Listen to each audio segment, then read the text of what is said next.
আমার বয়স আমি ফার্স্ট ইয়ারে পড়লাম আপনার এত বড় আন্দোলন করলাম আমার বুঝার বয়সে দেখি নাই আমার সাথে একটা ঘটনা ঘটছিল আর কি আমার সাথে ঘটনা ঘটেছিল আমি চাকরি করতাম যখন আমি চাকরি করতাম তো মা বলছিল দোকান বন্ধ করে বাসায় যাও বাসায় থাকবে দোকানে আসে গেলে রাস্তা রাস্তা খারাপ রাস্তায় যাচ্ছিলাম মানে পোশাক ছাড়া আর কি পোশাক ছাড়া রিক্সাতে বসেছিলাম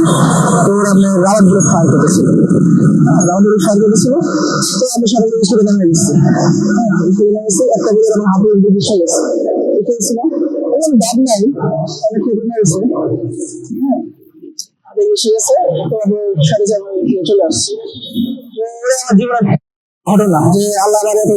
কাছে আসছে তাহলে একটা শিখে আর কি এখন আমি অত কিছু গুণগান মূর্খ মানুষ বুঝিও না কিন্তু তোদের বুঝতে পারছি যে আপনার যারা আমাদের মধ্যে তারা পায় না হসপিটালে রোগীরা আছে এখন জেলা আন্দোলনে তারা যে ফ্যাসিলিটি পাওয়া যাবে তারা এরকম পায় না তারা আমাদের আসে দেখি শুনি আমি বলি যে ভাই আল্লাহ ইনশাল্লাহ আল্লাহ করে দেবো আপনারা কষ্ট করে দেবো না